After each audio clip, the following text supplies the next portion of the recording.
So I want to show you this mono red deck that I've been playing in Historic on Arena, and I think it's pretty cool. I've been getting a lot of wins with it recently, and I'm playing some cards that I haven't really seen many other people playing.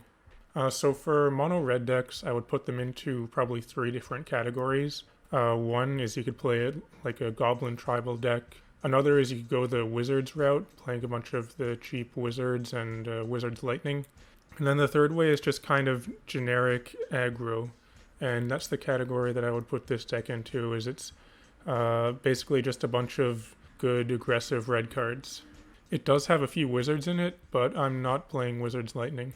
And there's a couple cards in the 2-drop slot that are quite good that I haven't really seen many people play yet, and I feel like maybe they're being a little bit underutilized right now. But we'll start off in the 1-drop slot.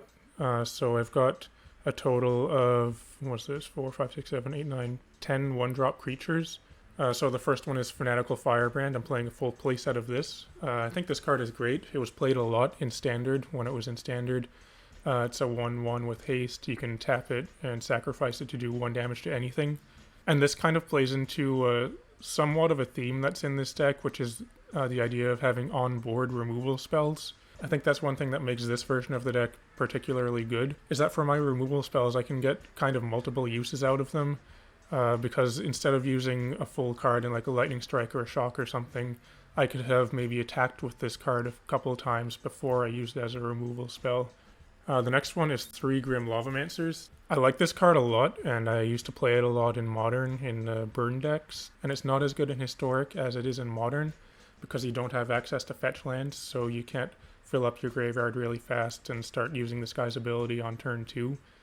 But despite that, it's still quite good, because you do have a lot of burn spells in this deck, so you can fill up your graveyard pretty quickly, especially when you have Fanatical Firebrand. If you need to, you can sack this guy just to put another card in your graveyard, so you can use Grim Lavamancer's ability. I've got 3 Soulscar Mage. For anyone that was playing around the Amonkhet time in Standard, I probably don't need to say a lot about this card, but this is a great 1-drop. It's a 1/2 with Prowess. Having that extra point of toughness is really relevant, especially in the mirror match. But it's the second ability that makes this card really good, because we can shrink down the opponent's creatures and deal with large creatures that would typically be hard for a mono red deck to deal with. Basically anything that has more than 3 toughness. And this synergizes really well with Goblin Chain Whirler that we've got in the 3-drop slot. For 2-drop creatures, I'm playing just 2 of them. The first one is Earthshaker Kenra. This card was also played a lot in Standard, but I haven't seen it a lot in Historic yet, but this card is pretty powerful. One thing that makes it quite powerful is that it's kind of 2 cards in 1, and that's another little sub-theme that you'll see going on in this deck, is that you can get multiple uses out of cards. So this guy, he's a 2/1 with haste for 2 mana. When he enters the battlefield, a creature with power less than or equal to his power can't block this turn. So usually this will just come down on turn 2 and get in for 2 damage. Maybe you'll get in for another 2 or maybe even 4 more damage with it. But the Eternalize ability is what makes it really good, because later in the game when you might be out of gas or flooding out, you can Eternalize this guy and bring him back as a 4/4, which can make a lot of creatures not able to block and then get in for 4 damage, which could very well be lethal. This is the main card that I want to talk about, Heartfire Immolator, because I haven't really seen any other people using this card. Like maybe it's used a little bit with the Wizard synergy, but I just think this is a really good card. It's a 2 mana 2/2 with Prowess, so that right there itself is pretty good. But this is another one of the onboard removal spells that I was talking about, because you can pay a red mana and sacrifice this guy to do damage equal to its power to a creature or a planeswalker. But since it has the Prowess ability, you can be doing upwards of 4 or 5 damage to something, which is a lot of damage to do to a creature in a red deck, when typically we might do at most 3 damage with any one spell.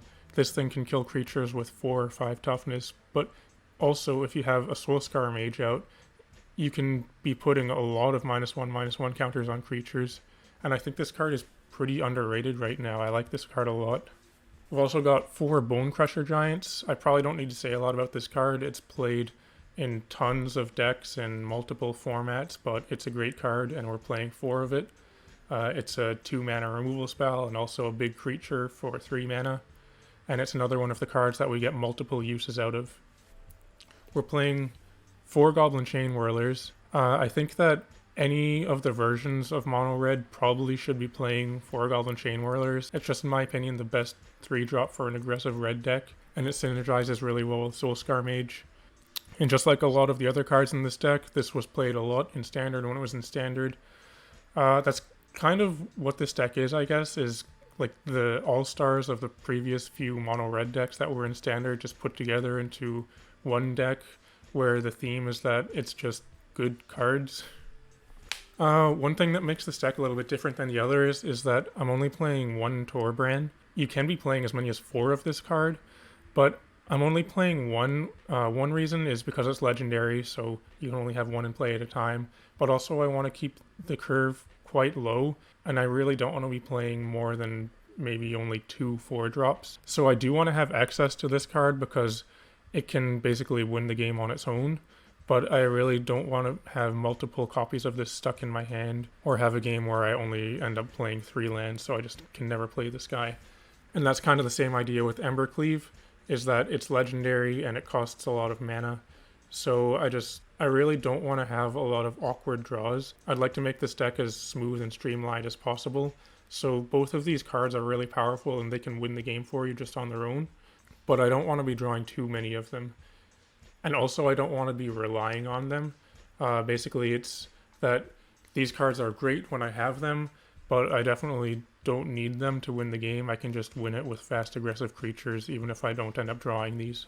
For removal, we've got 4 Shocks and 4 Lightning Strikes.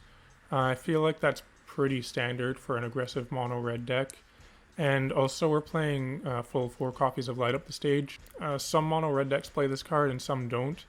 I think this is quite good in this deck because it has such a low curve, and that's another one of the reasons why we're only playing 1 Torbran and 1 Embercleave, because those cards don't go too well with Light Up the Stage, because usually when you play a Light Up the Stage you don't want to be finding a 4-drop off of it. And also this is another one of the cards where it's kind of 2 cards in 1, because this gives you literally 2 cards for 1. And to talk about the lands, we're playing 20 of them. 16 Mountains, 1 Castle Embereth, and 3 Ramunap Ruins. The numbers for Castle Embereth and Ramunap Ruins are pretty flexible, I think, but personally I prefer Ramunap Ruins. I mean, this card was so good in Standard that it ended up being banned. But I like this card over Castle Embereth because with Castle Embereth, in order to get damage in with it, you need to have creatures and they need to be unblocked. Whereas with Ramunap Ruins, there isn't really much at all that your opponent can do about it unless they're playing something that can counter an ability, or maybe if they're playing like Field of Ruin or something like that. But I've won many games where there's basically nothing else that I could draw other than Ramunap Ruins because my opponent has a bunch of counter spells or something. But with this, I just play my land and do 2 damage to them, and probably there's nothing they can do about it. It's only 3 instead of 4 because Mono Red is a popular deck in Historic, and with most of our lands we need to be able to get red mana from them, so paying the life multiple times from this can be an actual cost, so I don't think that I want the full play set, at least in this meta.